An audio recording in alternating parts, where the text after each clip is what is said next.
Nations around the world have condemned the war on Iran. Things with China seem to be holding steady. Iran sees China as a lifeline.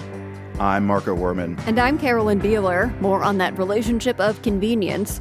Plus, the defeat of Hungary's Viktor Orban is both a kick in the teeth and a learning opportunity for far-right parties in Europe. There's a little bit of an existential problem for the far right across the democratic world right now.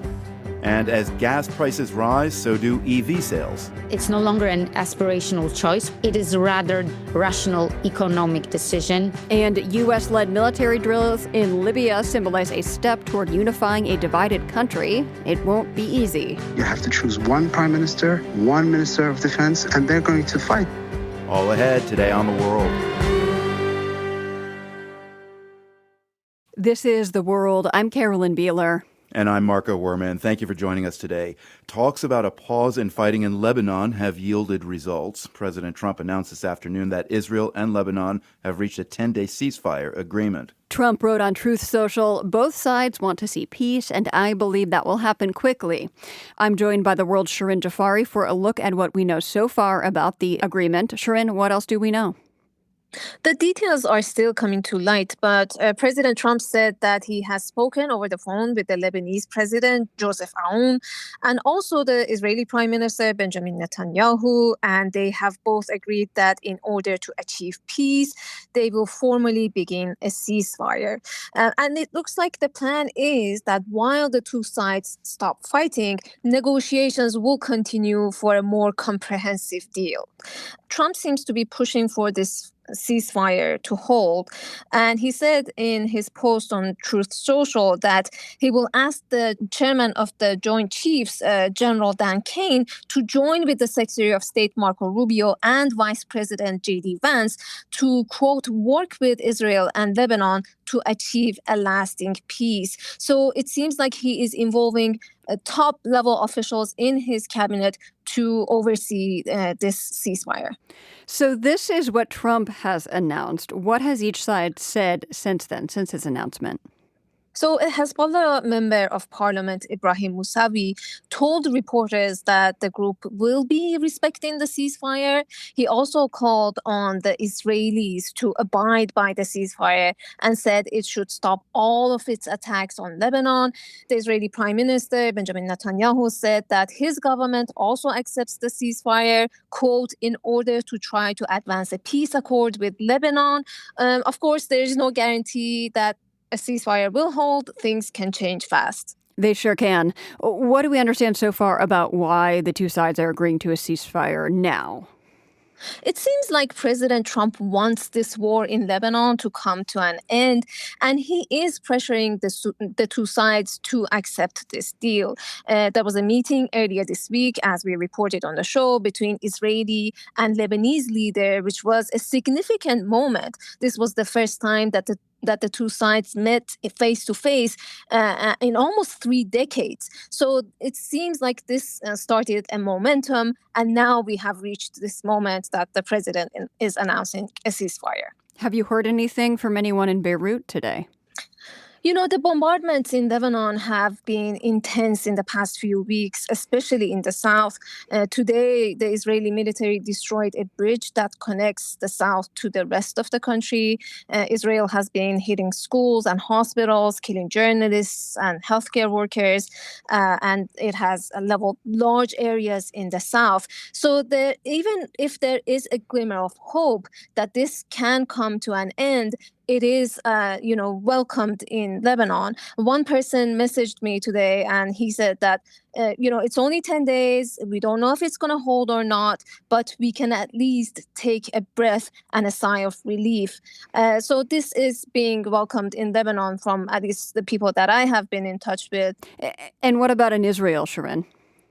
In Israel, while the prime minister says that he has accepted the ceasefire, some are not happy about this. The head of a cluster of Israeli villages along the border with Lebanon, Moshe Davidovich, wrote on social media that, quote, agreements are signed by suits in Washington, but the price is paid in blood, destroyed homes, and wrecked communities here. He's referring to the north of Israel and referring to the rockets that have been lobbed by Hezbollah into that part of the country, and has been, this has been in response to Israel's war on Iran. So I wonder if we know yet how this plays into the bigger regional situation, and of course the war in Iran especially.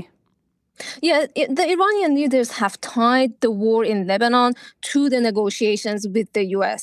Iran's Speaker of Parliament, Mohammad Bagher Ghalibaf, who is one of the leaders involved in the negotiations with the U.S., said that a ceasefire in Lebanon is as important as a ceasefire in Iran. He said that only a few hours ago. And as you know, Iran and the U.S. have been negotiating in Pakistan. They're trying to reach an agreement to end the war in Iran. There's a 2-week ceasefire, which seems to be holding up so far. We'll see if this announcement today by President Trump has a positive impact on the negotiations in Pakistan. Another round of talks is scheduled in the coming days. The world's Shirin Jafari bringing us the latest on the ceasefire going into effect between Israel and Lebanon. Thank you so much, Shirin. You're welcome, Caroline.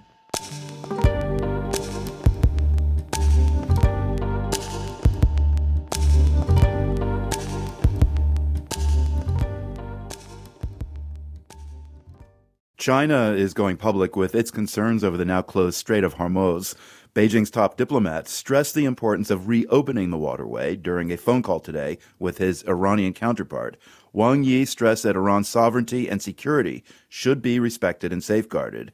Iran and China have had a military cooperation that goes back decades, though Beijing has assured Washington it is not now sending weapons to Iran. To better understand those ties and China's strategic interests in the war, we turn to Ahmed Abodo, an associate fellow at Chatham House in London. Iran sees China as a lifeline for its economy because China absorbs 80% of Iran's oil exports, the sanctioned, actually, oil exports. And Iran sees China as a lifeline as well for its dual-use technology that is crucial to rehabilitate its military-industrial base. So the war didn't affect negatively this relationship. In fact, I think that every hostility that happens between Iran and the United States, Iran's reliance on China increases in the long term. And I call this China playing the long game in Iran. And I think this will prove to be right after this war. Explain what dual-use parts are and how they help support Iran's war effort. This technology includes the semiconductors, the navigation systems, the solid fuel for missiles, the volt converters, and a lot of other components that Iran can't live without in terms of its military production. So I think they have been using these technologies to improve their targeting capabilities, the range of these missiles, and studies showed that these capabilities have been improved dramatically compared to the 12-day war that happened in June 2025. Iran cannot live without this technology, and China understands this. We should also mention that China is reportedly also supporting Russia's war effort in Ukraine with dual-use parts. That's absolutely right. And I think this allowed them the plausible deniability because these parts can be also used for civilian purposes. So CNN last week said that U.S. intelligence indicates China was preparing to send new air defense systems to Iran. That was according to 3 anonymous sources familiar with the report. So Defense Secretary Hegseth has said he received assurances from Beijing that they were not selling military systems to Iran. What is your assessment then? I think they're honest about that, especially when it comes to the game-changing weapons that we're talking about now. And they haven't been doing this, and I don't think they will in the near future, as long as they see value in gaining time by stabilizing their bilateral relations with the United States, and as long as they still perceive the Gulf states and other allies in the Middle East as consequential for their economic relationships. So these relationships will burden and raise the cost for China to transfer decisive weaponry to Iran, and I don't think this is happening anytime soon. I'm speaking with Ahmed Abodo at Chatham House about Iran-China relations. So how delicate a balancing act is that going to be for Beijing if this war drags on? This is an important question. I think it will dramatically raise the risk or increase the risk for China. That's why one of the main objectives of China since the beginning of this war is to talk to both sides of the Gulf. I'm talking here about the Gulf Arab states and Iran, to de-escalate between themselves and to dissuade the Gulf states from joining the war with the United States against Iran. And these diplomatic efforts have been successful so far. And surprisingly, even the deal that China brokered between Iran and Saudi Arabia in 2023 seems to be working still despite the war. Why? This is the most important aspect besides a ceasefire and opening the Strait of Hormuz that the Chinese diplomacy has been focusing on, because precisely what you said, they don't want to be forced to take sides in the Middle East, and they don't want to be forced to end their free riding policy on the United States-sponsored security architecture in the region by becoming a security actor and player as a de facto result of taking sides. I mean, there are reports that China wants Iran to negotiate a peace. It sounds like you've been explaining why. You're absolutely right. And one of the reasons also is that China doesn't want to see a precedent in an international motorway, a strategic one such as the Strait of Hormuz. And Wang Yi today, Wang Yi, that is China's foreign minister. his statements to his Iranian counterparts were very status quo oriented. They were actually supporting the United States' view and preferences for Iran to lift its blockade on the Strait of Hormuz and allow the freedom of navigation again for everyone, including the United States and its partners. Wang Yi was very, very clear in characterizing the Strait of Hormuz as an international waterway that no country should take control of. So this is a very important and clear stance from China, and I can explain why. Because the Middle East is one of, if not the only region in the world where the United States and China's preferences and interests converge. They don't diverge. They both want stability to return again. They both don't want Iran to have a nuclear weapon, and they want the freedom of navigation and oil flows to continue unimpeded. So you said earlier China and Iran see each other as lifelines. At the same time, with this U.S. blockade of Iran's blockade, the big worrying scenario is, what if a Chinese tanker wants to load up on Iranian oil? What happens if it challenges the U.S. blockade? Are you confident that all the parties want to avoid that? Yeah, I think there is an incident that an Iranian tanker tried to pass through, a sanctioned one, and it has been turned back by the United States. So that was a test from the Chinese side. But what was interesting is that the Chinese didn't make a fuss about it. And this tells me a lot about how important it is that they don't want to create any unnecessary challenges that could muddy the water during President Trump's visit next month to Beijing. Ahmed, I'm just wondering, what are some of the possible outcomes of cooperation between Iran and China that non-experts might not immediately think about? There's a lot of weight on the oil exports that has been going around, and a lot of debate whether that is a lifeline for Chinese industrial base. And I disagree with that. I think for the first time we're seeing independent refineries in China who is relying on the discount that they get from Iran. They are already buying Iranian oil above the benchmark of the Brent price because of the smart move from the Trump administration by temporarily lifting sanctions on Iran's oil exports. So I think China lost this privilege of buying a cheap sanctioned oil from Iran, and I think this was a smart move. But going forward, I think it doesn't matter for China because it only accounts for 13% of all imported oil going to China, and that doesn't matter really if we compare it to above $600 billion bilateral trade with the United States. So the Chinese-U.S. bilateral relationship will always outweigh China's perception about Iran and its willingness to help Iran. And I think the United States should take advantage of that. That was Ahmed Abodo speaking with us today from Chatham House.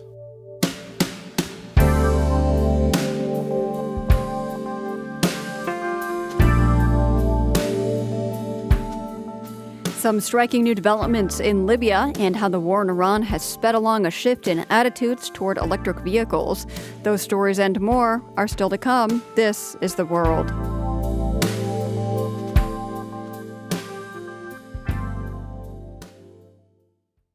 This is The World. I'm Carolyn Beeler. Libya is a country that is rich in natural resources, but it's long struggled to find stability.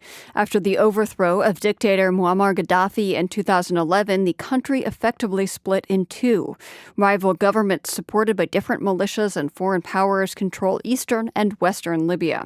So it came as something of a surprise this week when the longtime foes took part in joint military exercises led by the U.S., and the bitter adversaries sat down for what one senior U.S. defense official called a friendly lunch. For some perspective on how to read all of this, we reached out to Libya analyst Jalal Harshawi of the Royal United Services Institute. He told me Libyans were struck by the image of Saddam Haftar, a leading figure in the country's national army, agreeing to sit down with his rival. He accepted sitting down next to his counterpart, and that was probably one of the most difficult aspects of the whole endeavor. Is how could you choose a figure from the West that is actually accepted by Saddam Haftar? So it's clearly a very significant symbolic moment that these two men are sitting down together. Does it tell us anything about the possibility of reunification of Libya? Well, I would tend to argue that it doesn't, because this short moment, which is strong from a symbolism perspective, as you just said, took months of diplomacy, months of preparation, and it was just a few hours. That's not the beginning of a process. A process would be something that is really reflecting the reality on the ground. For example, there was some press coverage announcing that the mere exercise, the mere joint war games that we saw yesterday would basically kickstart a process by which Russia would be squeezed out. So you are clearly skeptical that this means anything, but there have been some other steps toward reconciliation, if I'm not wrong. The two governments have worked together on budget agreements and security coordination. Do you see that as a kind of solid start, if only baby steps toward a unified Libya? The announcement that we heard from the U.S. as well, in terms of unified spending framework, is a great step forward, but it's just one step, right? You have to imagine a process that should be followed through over a period of 2-3 years. And that is very costly. It comes with no glory from a press announcement perspective, and it requires a lot of maintenance, a lot of effort. Having just one event that is very impressive from a headline perspective on the economy, another one on the military unification, and perhaps another one, which I expect from Masad Boulos, the special advisor to Donald Trump. We're probably going to see the third chapter, which is the political reunification. Those three announcements are going to be just one isolated item, and they should be followed by a very painstaking process. As long as nobody really thinks in terms of this unglamorous work of making sure that the Libyans stay in line and continue with that process, nothing is going to happen. Those big flashy moments are not going to be sufficient. So what are the biggest barriers preventing Libya from coming together right now? What are the biggest things that would have to be overcome? The current leaders, the incumbent rulers, if you will, are very happy with the current situation, which is one of confusion, of double spending, of a lot of corruption, a lot of blurry chaos. That really suits them. If you expect them to just clarify the current situation, this clarification will cost them, because it means that you have to choose one prime minister, one minister of defense, and they're going to fight, because right now we have two of those, one in the east and one in the west, sometimes even more.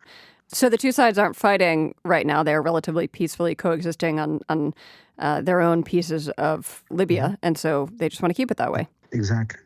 So I want to talk about the U.S. role now. What does Washington hope to achieve by bringing Libya's rival factions together? First of all, it would like to show a diplomatic accomplishment, show that the U.S. as a mediator can still deliver good news, especially after February 28th, the war in Iran. And on a more mundane level, you have ConocoPhillips has decided to double down in Libya. The oil and gas company. Exactly. And two other oil giants, Chevron and Exxon, are also coming back after several years of absence in Libya. And there are other U.S. firms who would love to make money in Libya, and they should be looking to do that. And here you have the idea of saying, if they come back in the current state of Libya, then any long-term project will get derailed because somebody will get hit by a bus, or there will be a dispute or a feud or some kind of change. Somebody will die. So if you unify the two, you have an institutional framework that is much more friendly for business, which is absolutely correct. But if you start doing that, you have to do it seriously, and one headline in the Wall Street Journal is not going to be sufficient. So Russia is involved in Libya. Can you tell me what their involvement is right now and how they are responding to U.S. efforts to push them out of the area? There's a military presence on the part of Russia. Air bases controlled by Russia, warplanes, air defense systems, radars, ground troops looking after the security of themselves and also of the Haftar family. The Haftar family, the family of the leader of eastern Libya. Yeah. So, and here we are talking about the Russian state. We're not talking about some private mercenary company. And one reason Russia is so deeply interested in staying in Libya, for the sake of staying in Libya, is because Libya serves as a lily pad for all the other sub-Saharan African projects of Russia. If you take Libya away from Russia, then Mali becomes almost impossible. And Burkina Faso becomes impossible, Niger becomes impossible. So this, if you just keep a map in mind, you understand that keeping Libya is absolutely crucial. So how does Russia see this joint military operation that the U.S. has convened in Libya? It sees it as about some couple of days. You know, it has to move away for a while and then come back. You know, Russia doesn't really see the Trump administration as a big, scary enemy. That's not the reputation of the current administration in the eyes of Russia. So if it needs, for purely cosmetic reasons, to step away from certain assets to make room for the exercise, which is short-lived inherently, then it's going to politely do that and then come back. It's not being pushed out of the country. What do you see as the best case and worst case scenarios for Libya in the next few years? What would be a very, very sad scenario would be to continue seeing corruption grow and grow and grow, and knowing that the population is suffering so much from economic hardship, even with oil prices so high. Corruption from these two respective governments. Exactly. What about a best case scenario for Libya that you think might be feasible? So instead of just showing carrots, the U.S. understands that it has to also brandish sticks. Imagine that you have the U.S., Italy, Britain, and Turkey working more closely together, and without necessarily trying to pursue war for the purpose of doing war, you could have a firmer NATO position that kind of forces the Libyan factions into a configuration that is less dysfunctional and less whimsical than what we have right now. Jalel Harshawi is an associate fellow at the Royal United Services Institute. He joined us from Paris. The resounding defeat of longtime Hungarian leader Viktor Orban at the polls is a game changer. Up next on the show, what Orban's fate might tell us about the future of right-wing populism across Europe. You're with The World.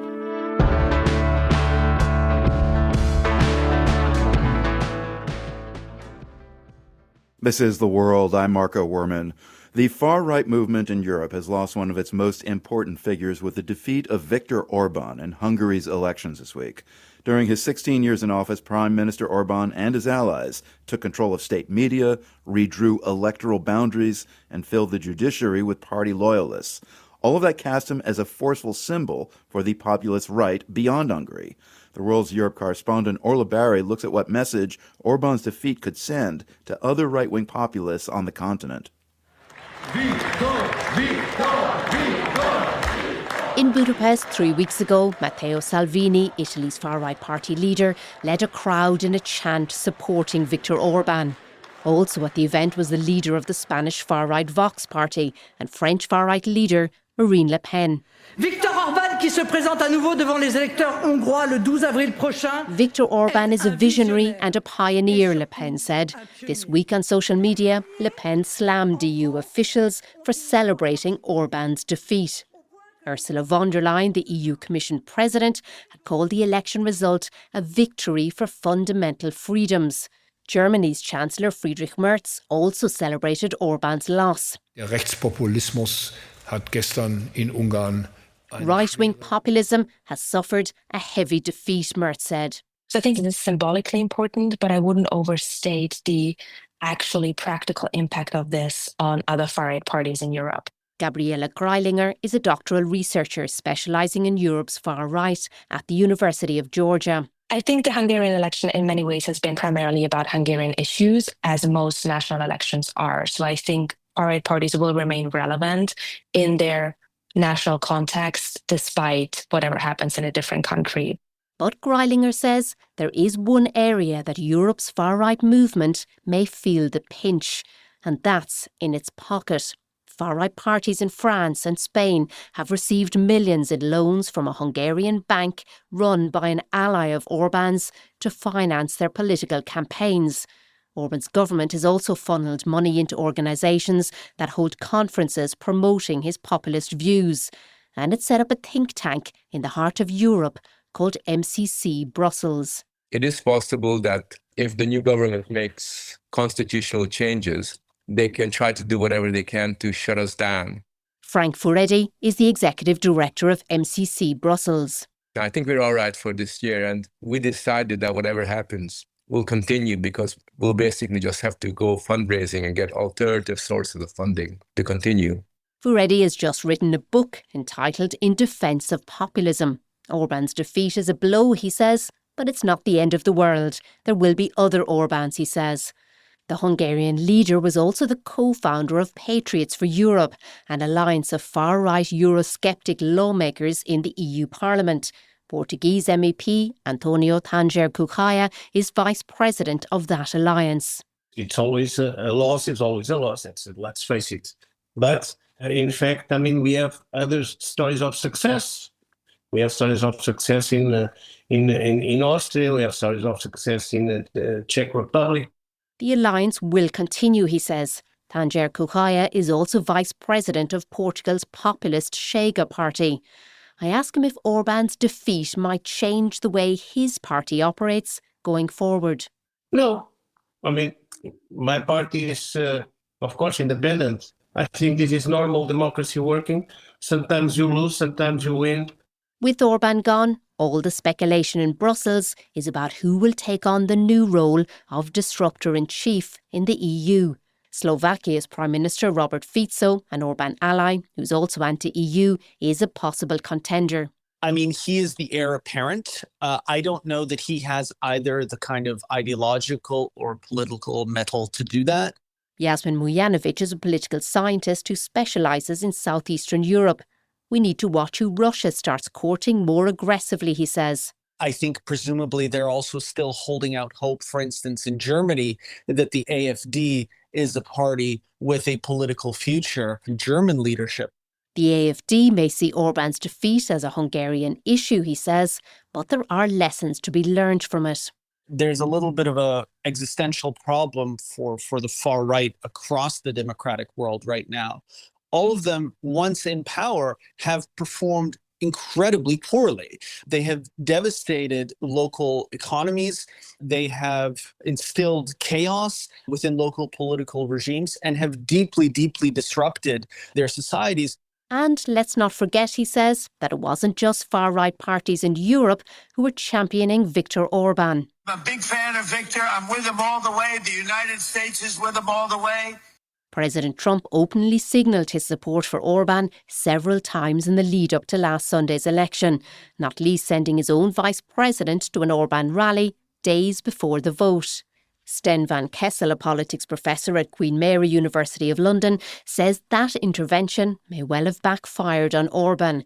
And one lesson Europe's far right may be taking from Orban's defeat, he says, is not to look to the US administration for backup.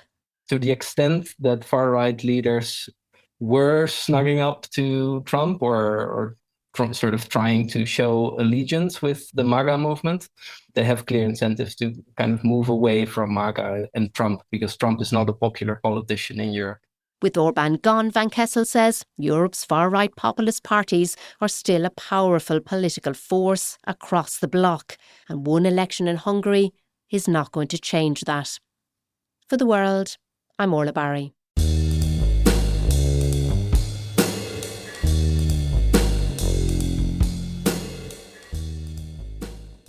On Christmas Day last year, the U.S. launched a missile strike on northern Nigeria. The goal was to counter what President Trump has called a Christian genocide. There's also a newly proposed bill in the U.S. House of Representatives calling for possible sanctions against some Nigerian leaders, including a prominent governor. Those military and political actions have raised questions in Nigeria about what U.S. involvement might mean for the country. Ricky Shryock reports from the city of Kano about how some in Nigeria are pushing back against the narrative of Christian genocide. Politicians and academic experts in northern Nigeria's city of Kano cast serious doubts of Christian genocide claims and the singling out of a specific Kano-based politician. Former governor in the country's north and a leading national figure, Rabiu Musa Kwankwaso, has been singled out for possible U.S. sanctions, a move that caught Mansur Umar Kurugu, Kwankwaso's supporter, by surprise. They don't even identify him as somebody with that kind of extreme religious views. He's more of liberal and more of pure politician. Just like he always mentioned, I am a politician. If you want to preach, go and be an imam or malam, but if you want to do politics, come and join us. Thousands of people are killed each year by attacks in Nigeria. From December 2024 to November 2025, there were more than 4,500 acts of political violence, according to ACLED, the Armed Conflict Location and Event Data Organization, an independent body that tracks violent conflicts worldwide. Both Christians and Muslims are among the victims of crimes that Kabiru Sufi, a senior lecturer at Kano State College, calls banditry. The fact that banditry did not take a religious color, except maybe for the fact that some of the victims sometimes might be Christians and then some of the perpetrators of the crime might be Muslims, but it is not carried out in the name of Islam or against Christians for them being Christians. The threat of U.S. sanctions against Kwankwaso for alleged anti-Christian activities came as a shock to both sides, said Sufi. Largely because of the fact that he has never been very religious in the Islamic sense. He has never identified himself as maybe as a religious extremist. Kwankwaso was governor of Kano State when the government reinstituted Sharia law back in 2001, which may be one reason outsiders could brand him as religious conservative, said supporters. But although he passed the law, Sufi added, most people still criticize him as being not religious enough. Sufi said the December military strikes and the recently proposed bill have impacted the public perception of how northern Nigerians view Americans. People now began to see the American stand as anti-Islamic stand, that generally the government is just being against Islam and against Muslims as they have perceived it in other places.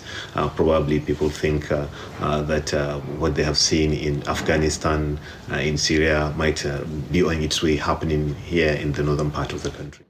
Bernard Ekobe is programs development expert at Clean Foundation, a peace-building organization based in Nigeria's capital, Abuja. He said that while attacks sometimes target Christians, much of the violence is about land and resources. If you don't dig deep, you would look at the surface and say it says the Muslim and Christians are fighting. But you've seen neighbors who are from the same ethnic group, from the same religion, actually take up arms against themselves. You will not call that a Christian genocide. So you have issues around land. You have issues around resources. He said that climate change has limited grazing lands as well as farmland. These issues and economic hardship are at the heart of much of the violence in Nigeria. Still, Ekobe added that American military assistance to fight violence is welcome in many parts. One could say that the criminal elements are running scared. That's why we're seeing a heightened attack, because they are trying to escape from the U.S. shelling in various regions of Nigeria. And we've seen reconnaissance missions going on and the drones being used. We needed that partnership from the U.S. And is it making headway as we speak? Yes, it is making headway. The American bill that proposes sanctions on Kwankwaso, the Nigeria Religious Freedom and Accountability Act, is currently with the Committee on Foreign Affairs. Whether the act passes or not in the U.S. Congress, Nigerians continue to face violence in many of their communities. Most agree that a simple solution will not fix a complex issue. For The World, I'm Ricky Shryock in Kano, Nigeria.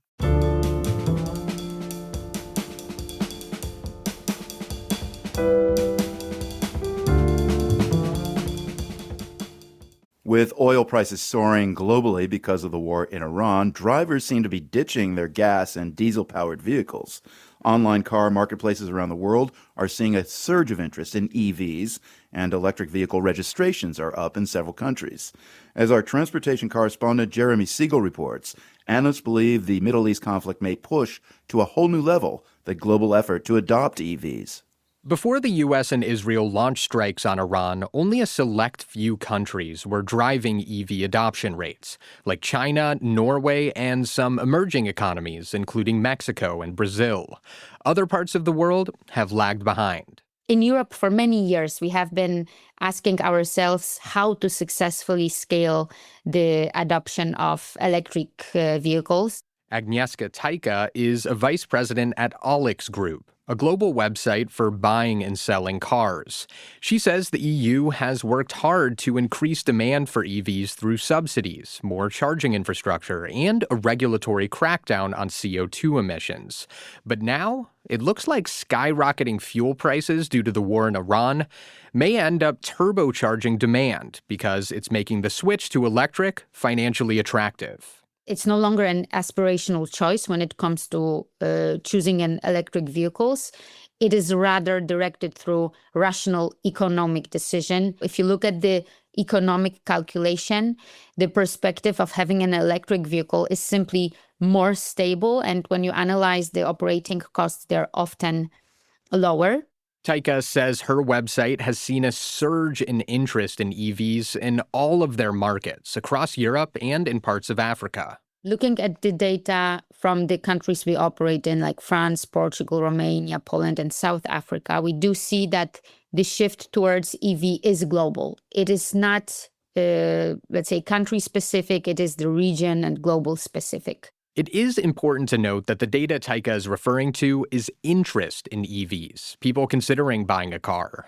But several markets are already seeing that curiosity translate into actual sales.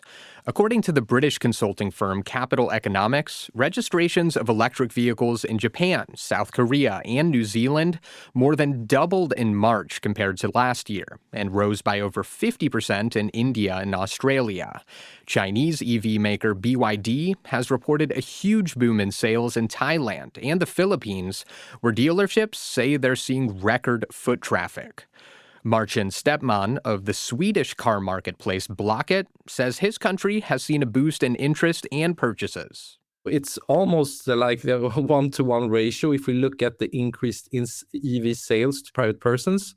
During March, we see a 61% increase in used EV sales. We see a decrease of sales for diesel and petrol cars. Stepman says used EVs have seen a particularly big spike because they're becoming more affordable. With advances in battery and range technology, older models are less desirable, putting the cost on par with gas-powered vehicles. When you combine that with sticker shock at the pump, he says, it makes sense that people want to go electric. If they can buy an EV for the same price as a diesel and petrol car with the same mileage, the same model year, they will opt for the EV. Now, while EVs are certainly having a moment worldwide, it's unclear whether that moment will last. I think it's too early to call. I think if oil prices stay elevated, or even just the tensions escalate further, I would expect that shift to continue. Alistair Campbell leads analysis of auto markets in the UK and EU for the sales and data firm Market Check. He says car sales always tick up in the spring, but they're seeing EV markets grow at nearly 3 times the pace of gas cars, which is unusual. I think a lot of people will say this is partly purely seasonal, and it'll move back in line. But if it's 3 times the rate of change, I don't think we're going to see that go back. And I think it's probably the cleanest signal of a shift in buyer preference. Campbell says the bump could dissipate if the Iran war comes to an end and oil prices drop. But if this EV spike continues or even grows this month, that'll mark the strongest indicator yet that the auto market has truly hit an inflection point. For The World, I'm Jeremy Siegel. When Japan's prime minister was elected, she cruised into office with an aura of cool. She rides motorcycles and plays drums, but one thing the twice-married Sane Takaichi won't ever do is go by her given name at birth. Japan remains the only country in the world that requires spouses to use the same last name. That usually means someone's got to change their name. And even though people can choose which spouse's family name to use, it's most often women who adapt. These days, some young women officially change their names but still use their given names at work. Now, a powerful business group is lobbying to change the law because it's a nuisance for companies to sort out work names versus legal names. People are also finding creative workarounds, like a dating company hosting singles nights for people with the same surname, because who says you can't have it both ways? Keep your name and still share a name.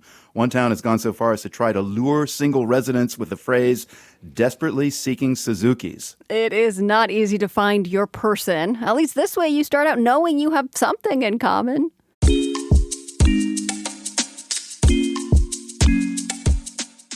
This is The World. I'm Marco Werman. Got to get your steps in. We have heard a lot about the benefits of going for a walk, not only for physical health, but for the mind as well. Pausing to appreciate the speed of life at a human rhythm, a moment to breathe, recenter yourself, and be in the moment. Well, National Geographic explorer Paul Salopek has managed, for the most part, to do that for the last 13 years and counting, while traveling the globe on foot. He recently told me about what he calls walking time. You know, it's something that I didn't expect to discover when I set out on this walk. You know, walking across continents, horizon to horizon, kind of unlocked elements of time in my mind that I'd never experienced before. And there were times when I thought the entire planet, Marco, under my feet was a giant clockworks. There were days where you kind of get into this zone, this mental time zone, where you can almost feel the globe turning under your feet so that it's not you that's really moving, it's the planet that's kind of creaking like a big gear in a clock. And it's kind of timeless, these moments of timelessness, and they're pretty beautiful. And they come with more and more frequency the longer you walk. Yes, so you did not expect walking time. How did it first hit you or occur to you, or did you realize a shift after it was kind of complete? You know, it came subtly. There were days where time itself seemed to have a different value, a different weight, a different quality. Walking in countryside, which tends to be kind of quieter, you know, your body slides through it with more equanimity, more silence.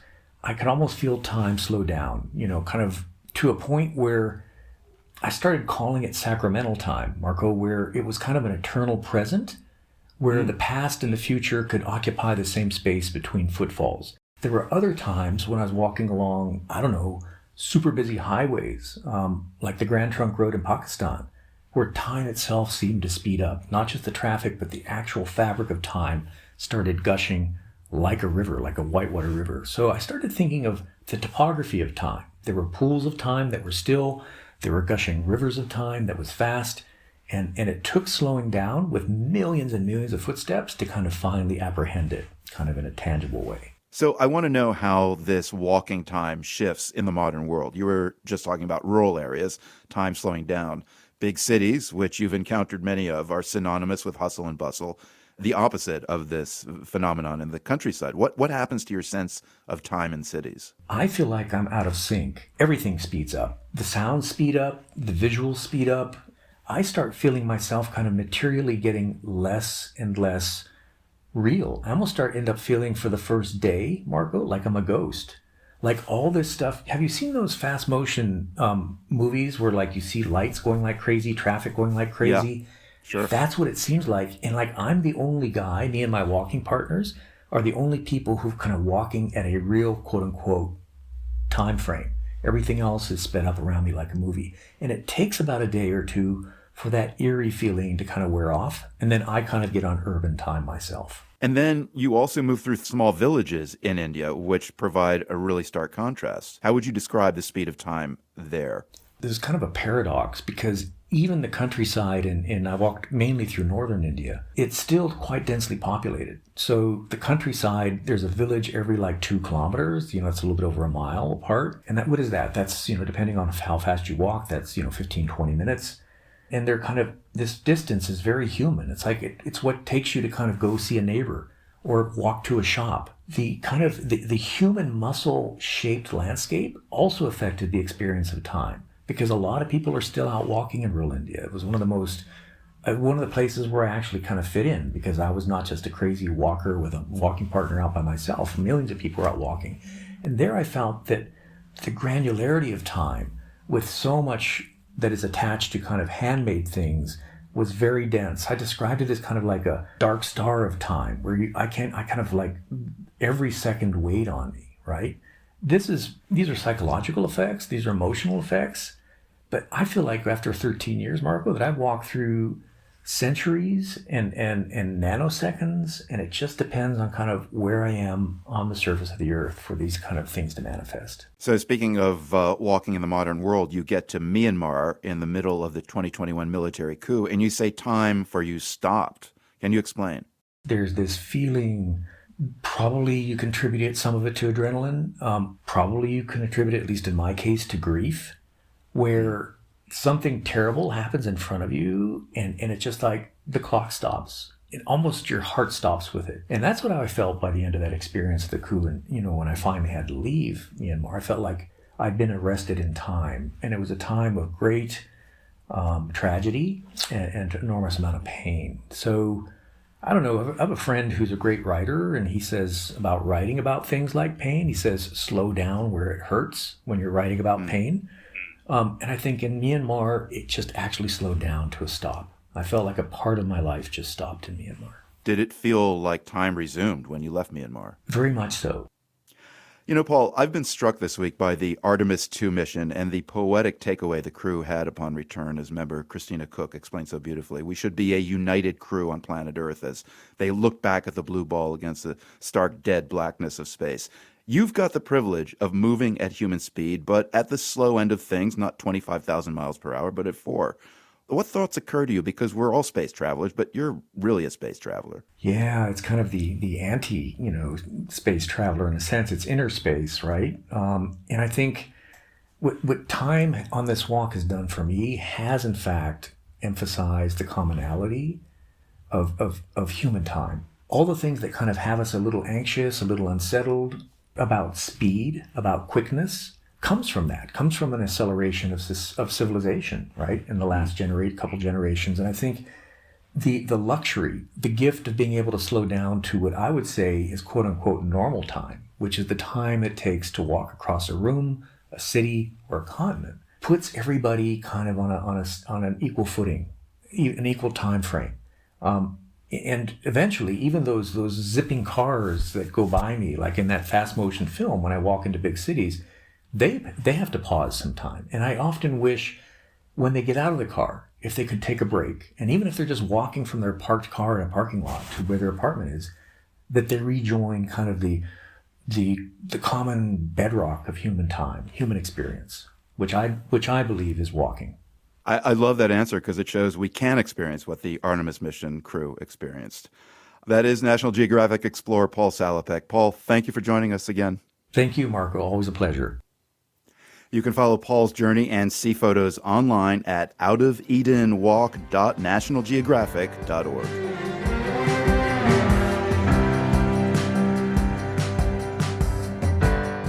The World is produced by GBH and PRX, broadcasting weekdays from the Nan and Bill Harris studio in Boston and from the Department of Communication at UC San Diego. Find us online anytime at theworld.org. I'm Carolyn Beeler. And I'm Marco Werman. We'll see you right back here tomorrow. The World is supported by the Carnegie Corporation of New York, working to reduce political polarization through philanthropic support for education, democracy, and peace. More information at carnegie.org. By the Lumina Foundation, committed to a fair, universal system for learning beyond high school that offers every American the chance for a better life. LuminaFoundation.org. By the PRX Ambassador Council, whose members include Renee Vacchio-Albi, Roman Mars, the Kelson Foundation, and the Ken and Lucy Lehman family. The World's theme music is composed by Ned Porter. The World is a co-production of GBH Boston and PRX.